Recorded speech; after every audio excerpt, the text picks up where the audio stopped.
morning. How are you? Are you excited for your new book?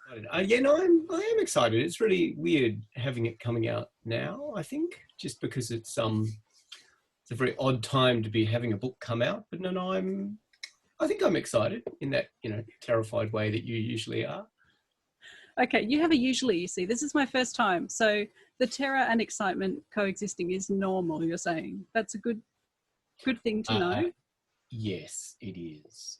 I think the other thing that's normal is, I think the thing is when you write, you always have control over what's on the page, and suddenly you're put into this context where you're having to talk, as we are now, and it means, if you're me, you spend your whole time worrying that you said something terrible the last time you were doing that.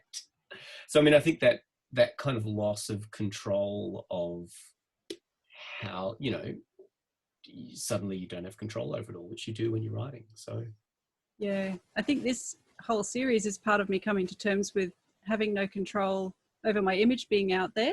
So I was always the one with the Facebook page that had no photographs of children or people or anything, and really controlling. And then I've gone into this completely public life.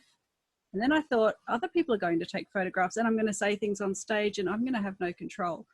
And if something does frighten me to that level, I tend to just go head first into it. So it's like, here's the wave and I'm going to run into it.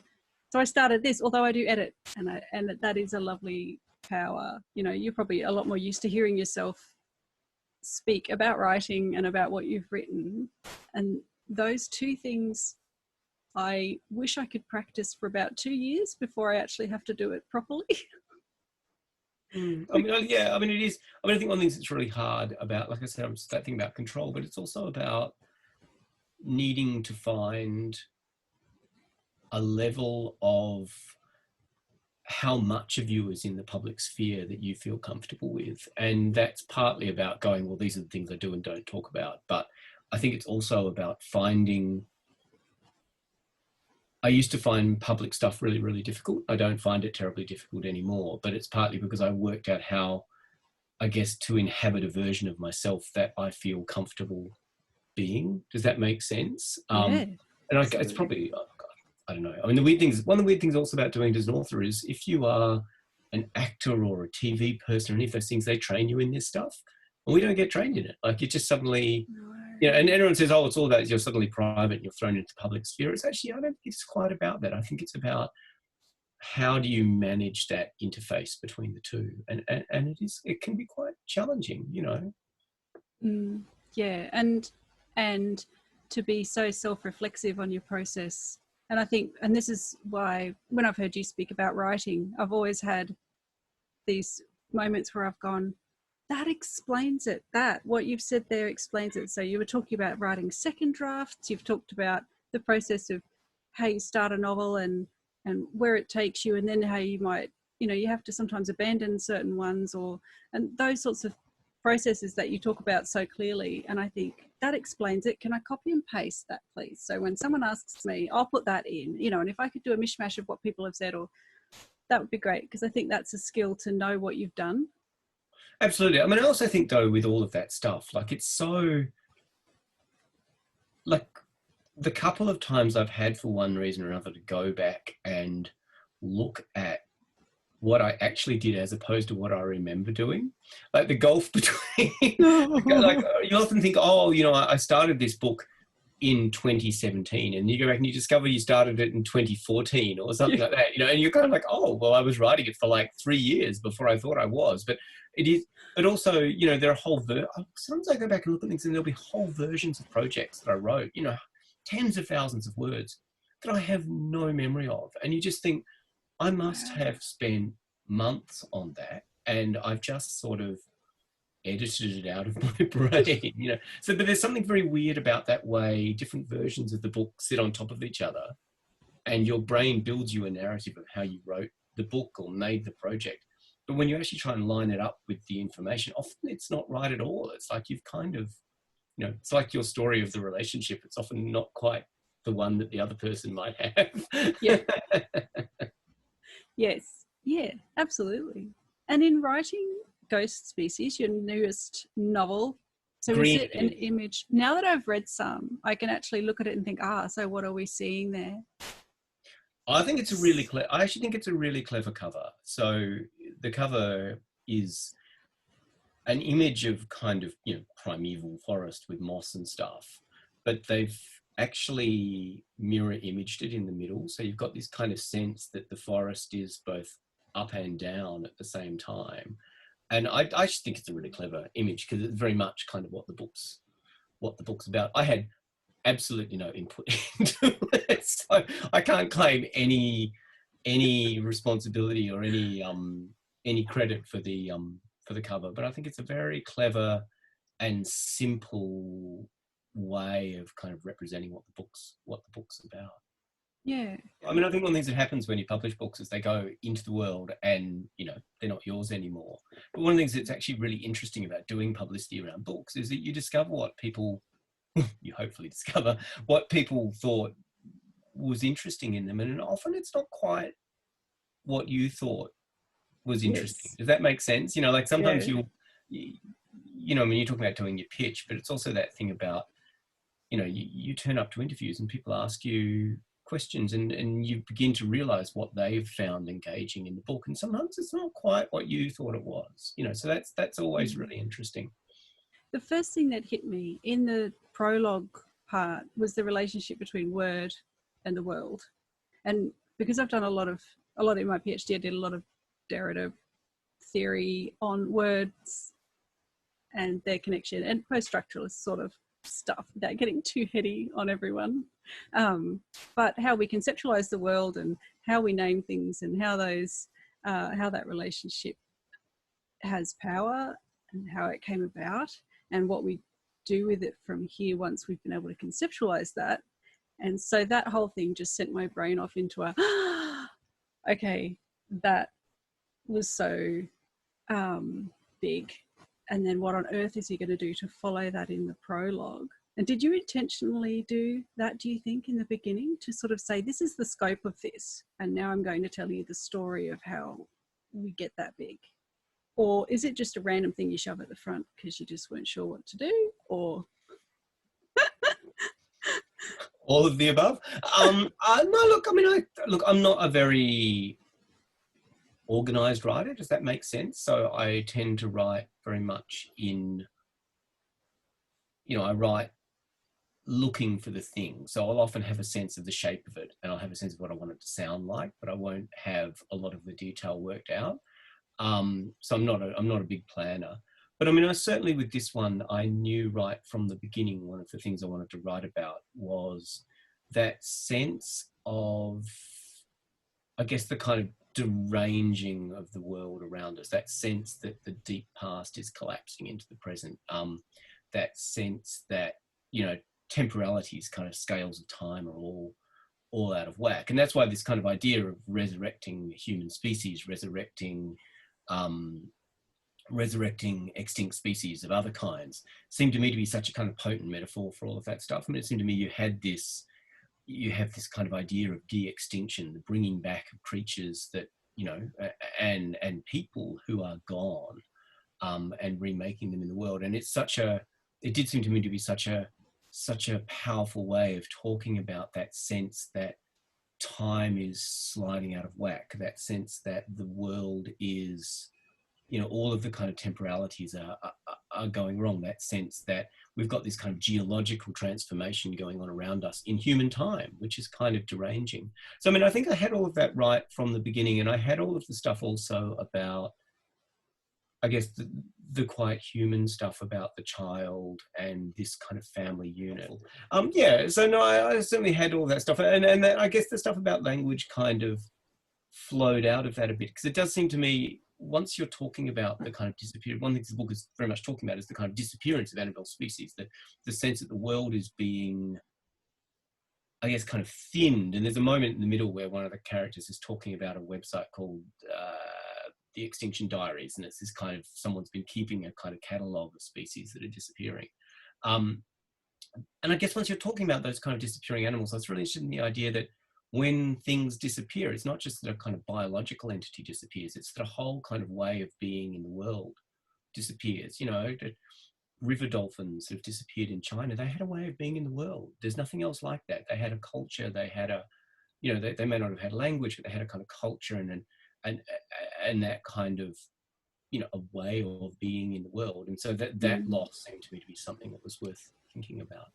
Yeah, absolutely. And then so because in the book they're recreating the species and the environment that they belong in, and so there's the whole ecosystem revival, and I don't know how much we can reveal about the human element of what's coming back. Can we talk about the Neanderthals? Okay, that's like if it's first chapter-ish, we're allowed to say that. So if they're bringing back a Neanderthal using a surrogate, and the purpose being to try to have someone who can question us as the apex species, and question in a philosophical sense, someone to think differently, the possibility of language from a different species. Is that part of the motivation? Because it's only quite early on, you know, in terms of unpacking for me, where the motivation of creating the Neanderthal. Look, I mean, it seems to me there is something kind of something incredibly profound about the idea of recreating a human species, but there is something about once we know we're not the only ones, it changes our relationship to the world. We're no longer the apex species. We are a species amongst others. And I guess that's one of the kind of motivations, this idea that you could, you know, alter our very relationship with the world by kind of bringing back this species. But it's also because it's being done by this kind of tech billionaire who is, you know, he thinks he's God, you know, because we live in a culture that tells these people that they're God. You know, it says that, you know, your thought bubbles are so incredibly profound and important that we should worry about them. So, you know, it's both about this kind of serious idea of, you know, we could alter our relationship with the world by creating other things like ourselves, but it's also about, you know, the kind of fantasies of the super rich, the fantasies of these kind of tech billionaires. So yeah, and that they'll save everything by using all of that. And of course he's created as quite a an aloof and character at the beginning there, with this idea of, you know, he's sort of floating around in a way and somewhere between human and godlike in the way that he feels. Even in the beginning there, you're thinking, oh, and it reminded me so much of a book that I read, that I did in my thesis, House of the Scorpion, with a character who is rich, and he has clones of himself to harvest their organs, and it's told through the perspective of one of these clones as he realizes what he is and why he was created. And it has this vampiric sense of this idea that you would never die. The old man being this, to me, felt like a vampire because he keeps living unnaturally through the creation of more of himself. Whereas in Ghost Species, it's kind of living on by creating new versions that aren't yourself. So there's this opposite side of that. It's not cloning because they're Neanderthals. So then that's a different question. I haven't seen that question come up before. And there's no question in what I'm saying. It's just an observation, because it's like, I just did this thing and I've thought of these things. So the vampiric thing is really interesting, isn't it? Because I mean, it is that kind of notion of undeath, and that notion of,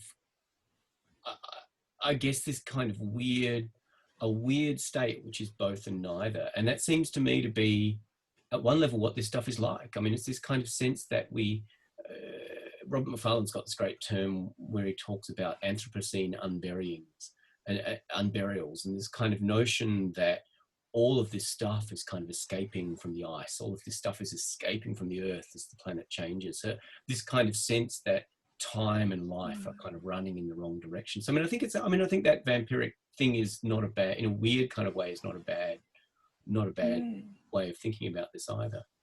It's very strange. And I use a lot of Jonathan Bate, who wrote, I don't know if you've ever heard of Song of the Earth. It's an amazing book, and how the environment is creating the literature that comes out of it, and the ecopoetics that are involved in what we physically experience. Like the Romantic poets were all depressed and wrote a lot about depression, and they had 4 years with no summer in Europe, you know, absolutely miserable.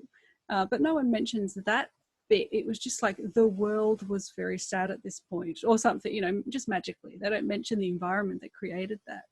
And so now we've got a case of the world is burning and the, you know, all these, you know, viruses are spreading and everything's collapsing, and what poetics will come out of that, what literature is going to come out of that. And I think this is such a good example of what we're starting to create. And I just wonder, I do actually genuinely, I know I made a joke to you about it, but I wonder if it's a new movement in literature where we're starting to see the environment and place take come forward over purely the language, which was running postmodernism, was it's all representation, nothing's actually real. And then now it's a little bit like the real is now burning, you know, your house down while you're trying to write postmodern literature. Well, something's going to change, you know, and it's got to move on and evolve as a body of work. And I did it again. See, I have no question. This is why I don't interview people, because I just have observations and I think things are fascinating and it doesn't necessarily lead to a proper question. Well, I mean, two things. First of all, the Frankenstein, the thing about the kind of the romantics and that kind of year without a summer is really interesting because, you know, there you've got this kind of, I guess,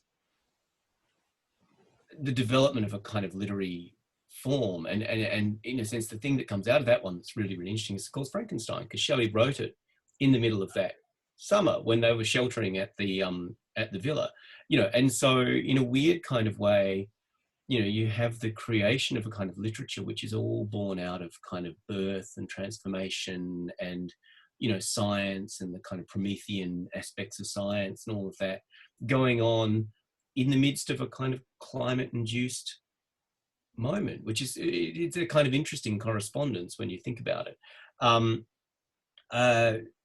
It is an interesting correspondence.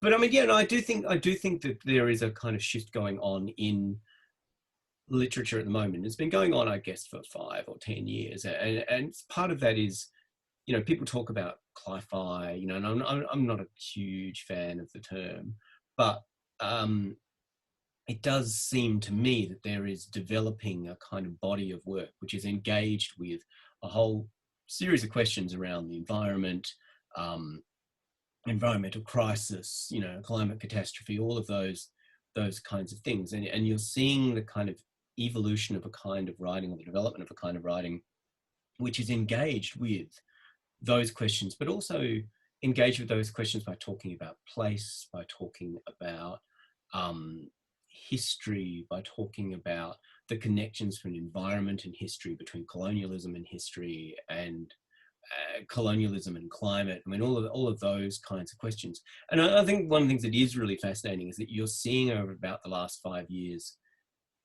something that it doesn't look like a genre exactly. I mean, I would argue that it's probably more like a condition, but, you know, you do see the development of a kind of, I guess, a kind of set of language, a set of kind of narrative conventions and strategies and kind of tropes that people are using to talk about these things.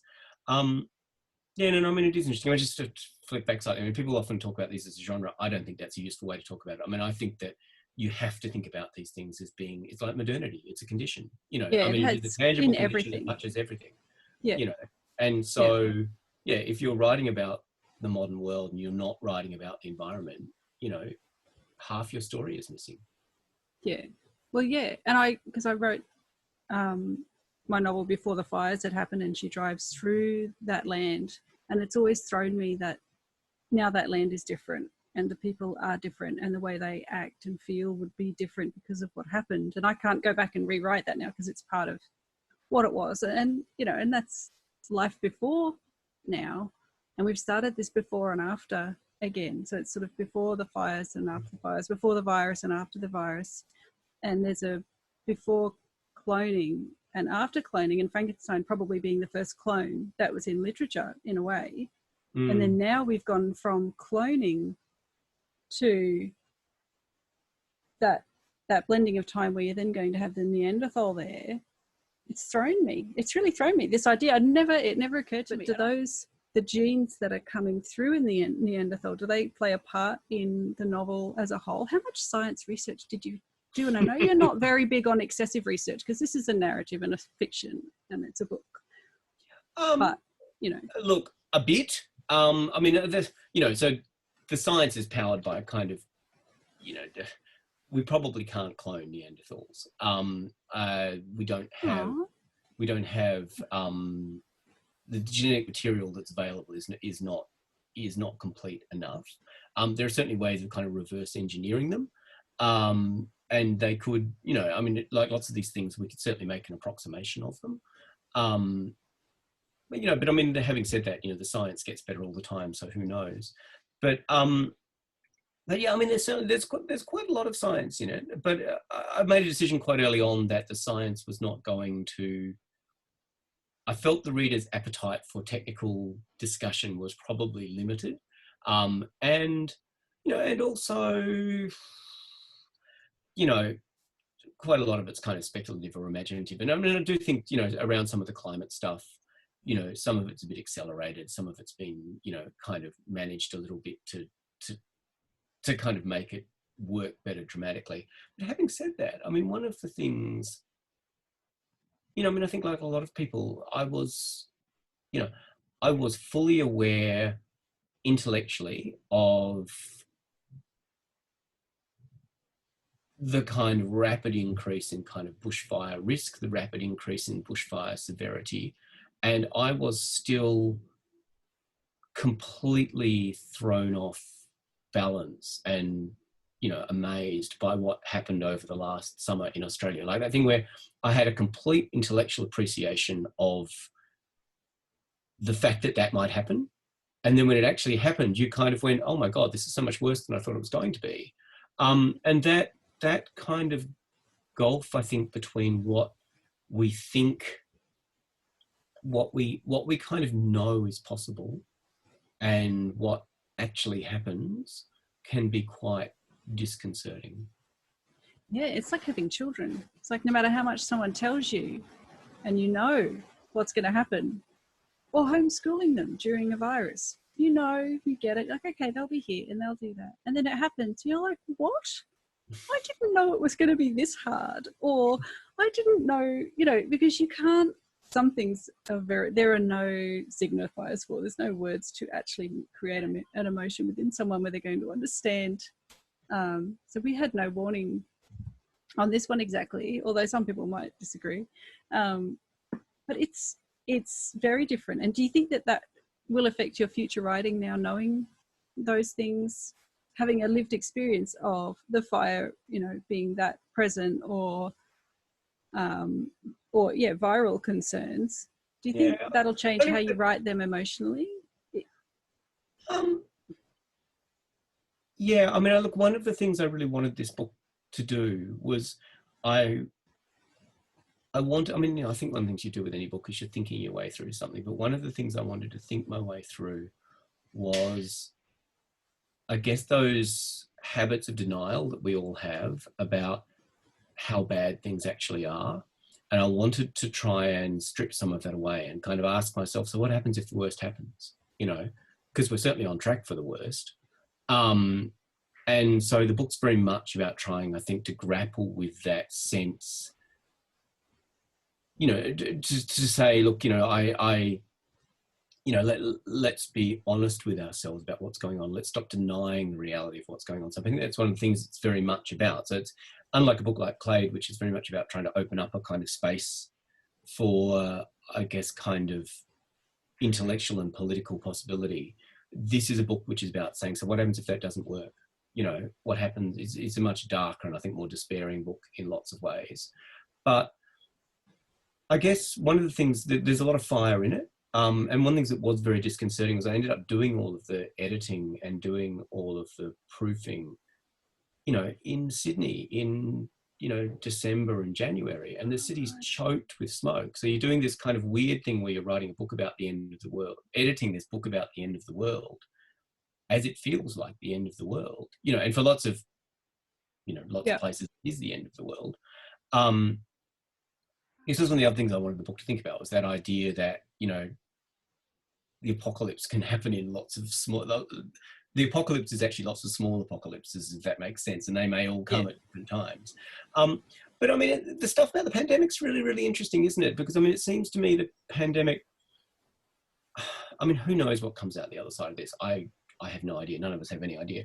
But what's been really interesting to me is watching the speed with which all of the systems kind of collapse, watching the way that this kind of inexorable physical process of infection kind of just, unless you try and deal with it, just overwhelms everything. You know, and also I think at the beginning starts in a place where people, you know, I mean, it's hard to remember now, but even 2 or 3 months ago, this seemed completely unthinkable. You know, what's going on in the United States seemed completely unthinkable. What's going on in Britain seemed completely unthinkable. And people clearly looked at the projections and said, you follow the maths, it takes you to this point, that can't possibly happen. Yep. You know, so I mean, that kind of sense that this kind of inexorable mathematical process leads you to a situation which is so unimaginable, so outside our experience that people just rejected it. I think a lot of people, they said that can't actually happen.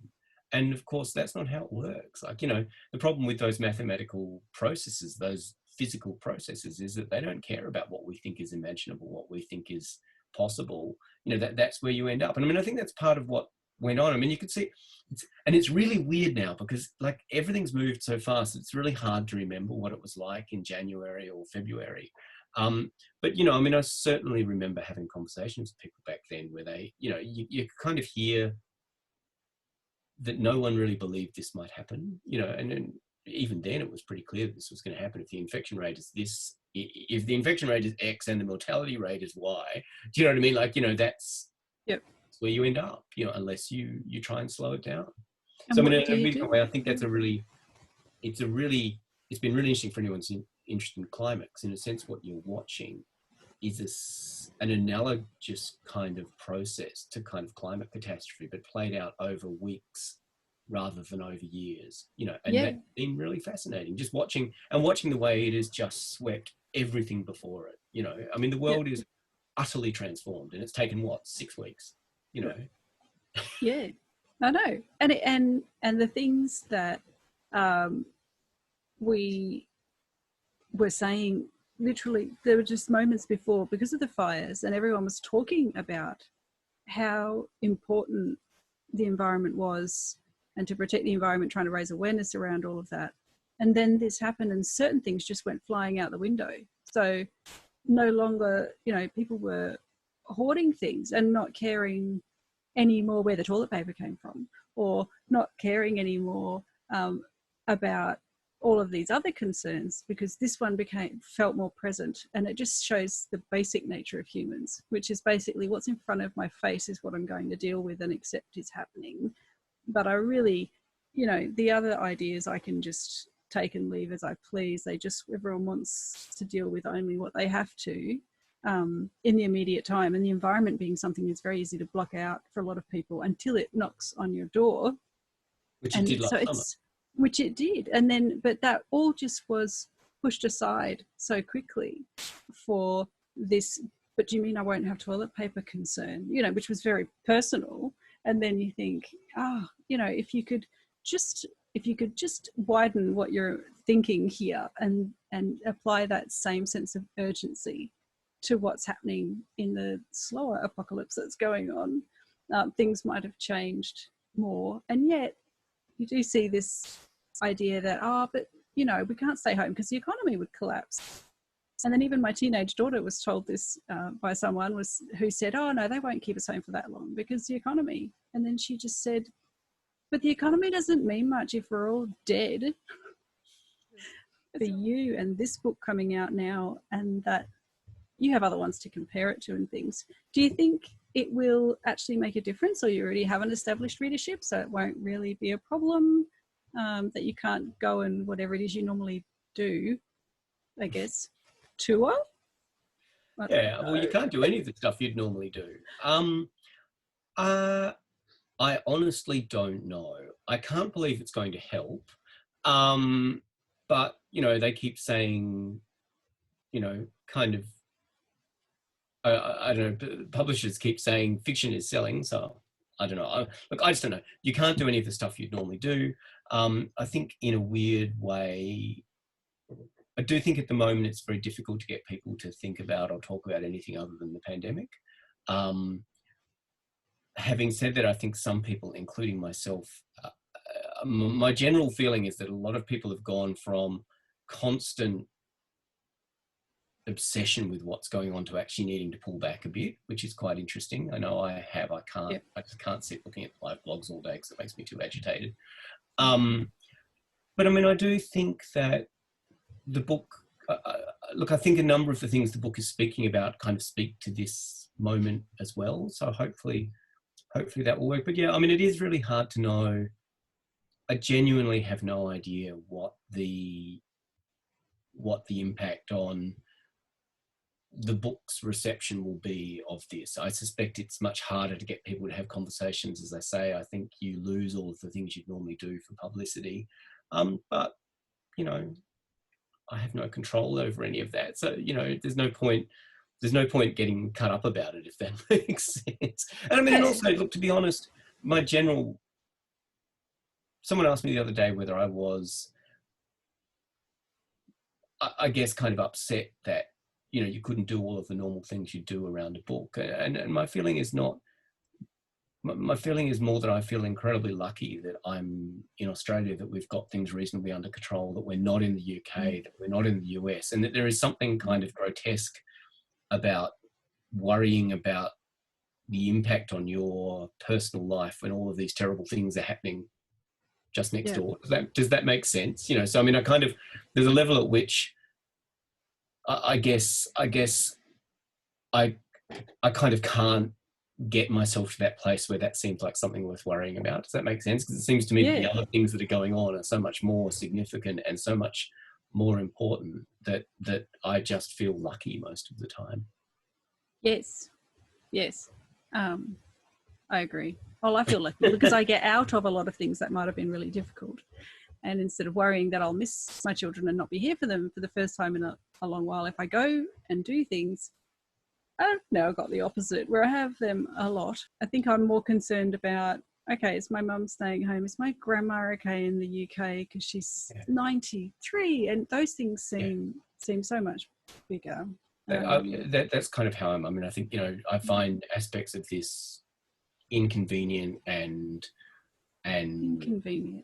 inconvenient and, you know, I mean, and I think like a lot of people, I feel emotionally very up and down, you know, but you know, I mean, in a sense, that seems to me to be a very small price to pay for being this lucky. And it's certainly, you know, you look at what's happening in, I was reading a story this morning from New York, and they were interviewing people in a funeral home, and they were saying, I think they were paramedics, and they were saying, one of the things about this is you take people away from homes, like, it's awful because it's the last time those people will ever see them. You know, like, I mean, they'll just go into isolation and they'll have to be buried in isolation. And that kind of sense of people whose grief is of a completely different order is something that I feel grief aware of.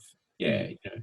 So my grieving for the fact I can't go to the gym seems to be of a different order of magnitude. Yes, probably. But I was thinking when you're saying about apocalypses, which was a big part of my own work, which means revelation. And a lot of what I did was, how do we live on beyond the revelation that we will die? And so that on a small scale, as in when you're a child, you learn you'll die, and then you also then learn you'll die when you're a teenager and you actually understand what that might mean, which is a big moment in a narrative.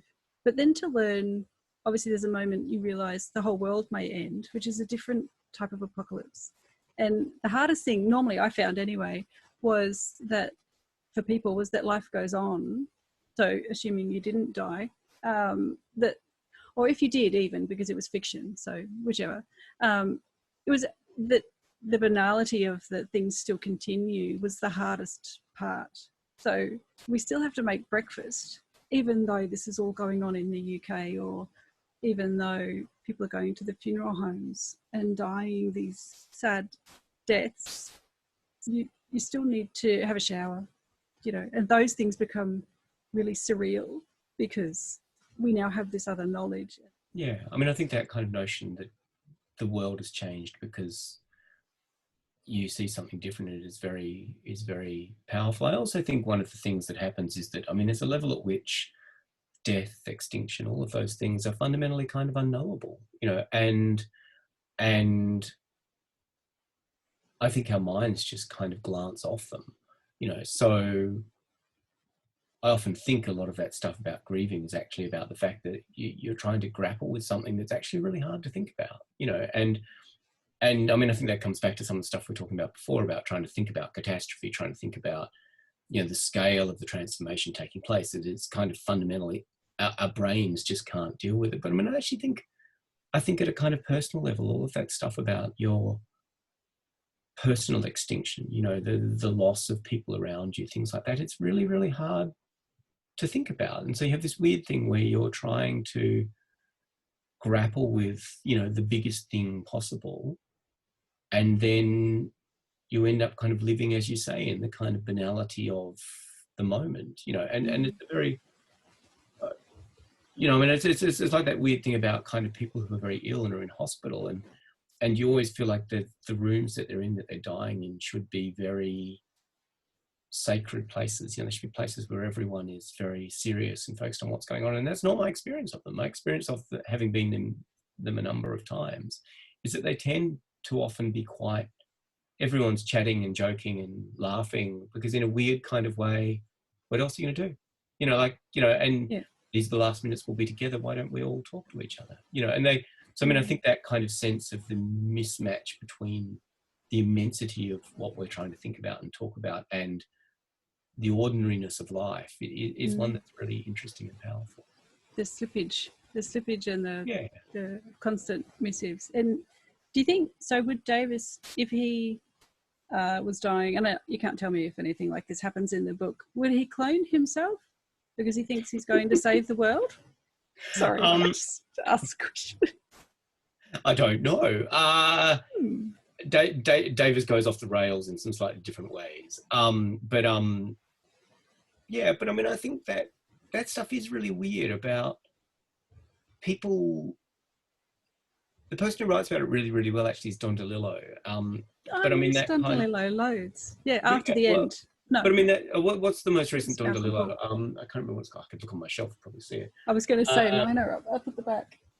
0 Point. That's the one I'm thinking of, and it's the one. I haven't read his latest. No. Yeah, I think it's called 0 Point or something like that. I can't remember. But I mean, DeLillo is writing about that kind of, these kind of super rich people, you know, who already live in a reality which is utterly unreal at some level because they have an amount of money that can just reverse gravity around them. And then they're trying to grapple with their extinction and how they might. But they're not, they're denying. Get past it, you know, and I mean, I mean, in a weird kind of way, all of that, I might be misremembering the book entirely. This is my memory of it. I can't see it, so I can't check the back of it. But you know, but I mean, I do think that kind of, you know, all of that stuff about kind of rich people building monuments, rich people building all of these things, it's a way of them trying to, I guess, kind of transcend death. And form an archive. Yeah, or to form an archive. I mean, I think stuff about libraries is really, really fascinating. You know, and I think there's something really fascinating also about what people leave behind. It seems to me there is a fundamental ethical difference between someone who says, I'm going to leave behind a library or a gallery or a program that will help people, and someone who says, what I'm going to leave behind is a monument to myself. What I'm going to, you know, Ozymandias, it's crying. You know, I mean, they're different sorts of things, you know. I mean, you know, I can't believe I'm about to praise a billionaire, but I mean, you know, I think someone like Bill Gates is interesting because he's put so much money into things like malaria and stuff like that, you know. And I mean, I'm not approving of billionaires in general, if you know what I mean, but it does seem to me that there is a difference between doing that and, you know, kind of just sitting on all of your money.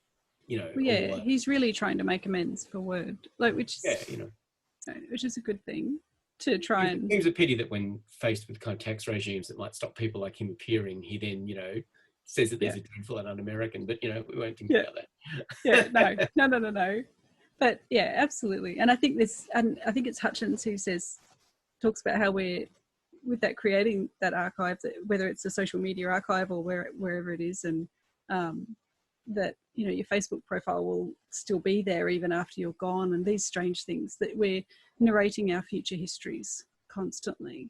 And I know we narrate, like, literally in a book, but the social media thing, and I know there is some new social media in your book as well that transcends Facebook and Twitter, and probably just replaces, but yeah. but that what we're doing is narrating our future history, the thing that we can look back on and be remembered by, but we're doing it consciously. So, and then that's that postmodern condition of, well, everything's as pretty as a picture, but the picture came before, so there's not as much new to experience because it's only pretty because it looks like the postcard, rather than the postcard memorializing what we saw in nature. Well, now we're going to have this, we're narrating the virus as we go through consciously. So we're really conscious that what we're telling our children, we're told to tell them, you know, one day we'll look back and everyone will want to know what it was like to live at this point in time, so we need to keep a journal. Everyone's going to want to look back and see what we did or how we felt, so we need to document it.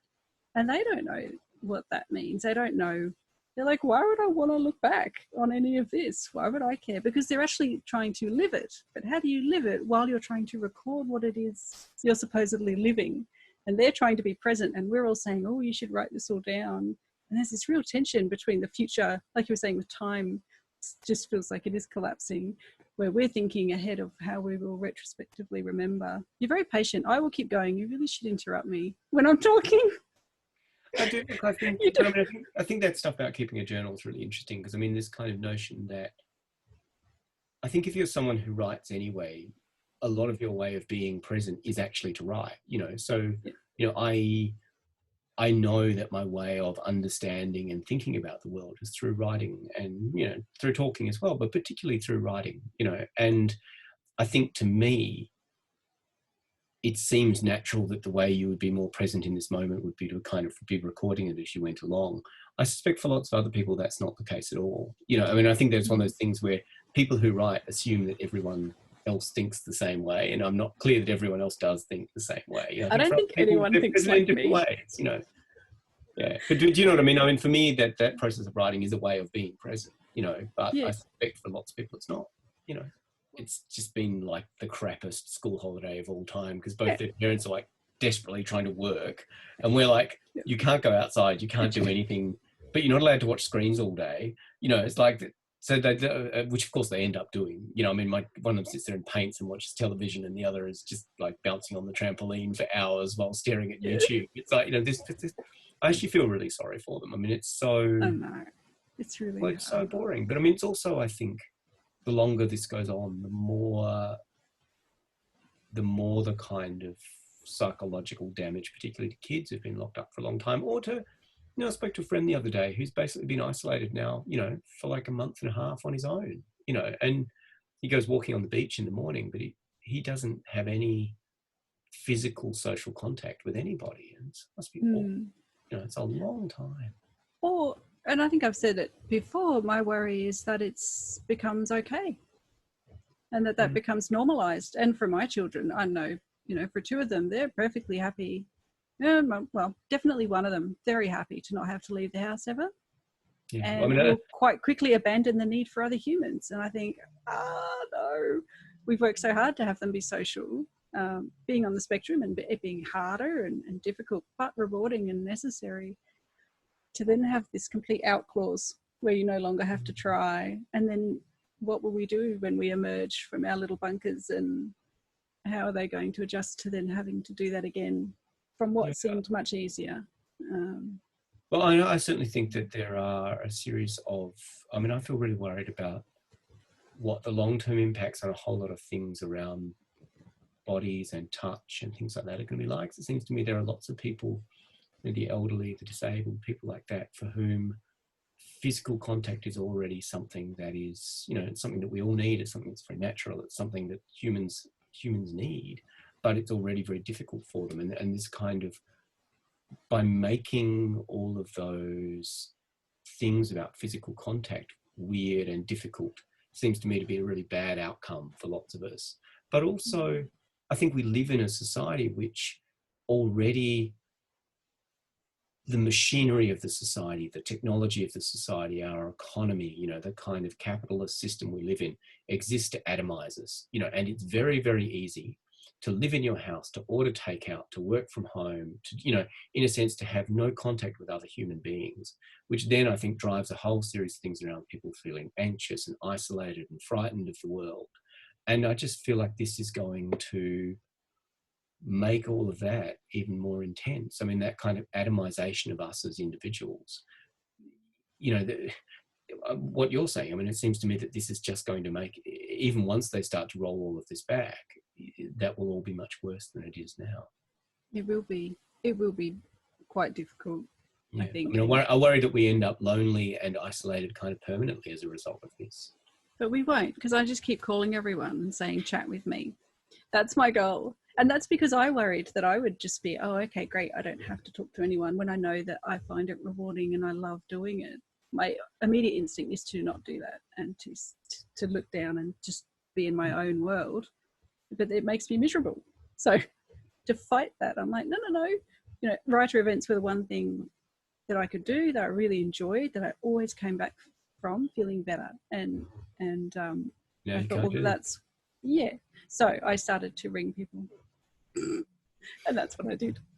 But I will sign us off. People you know, or just like random people so you could talk to them? Well, you know, I did actually just start by just going, oh, you should come and chat with me, and not expecting anyone to say yes. And then they did. I was like, oh, okay, great. Now what do I do? There we go. But it's been amazing. I've learned so much. I really have. And thank you for coming on. And thank you for having me. Okay. Thank you very much.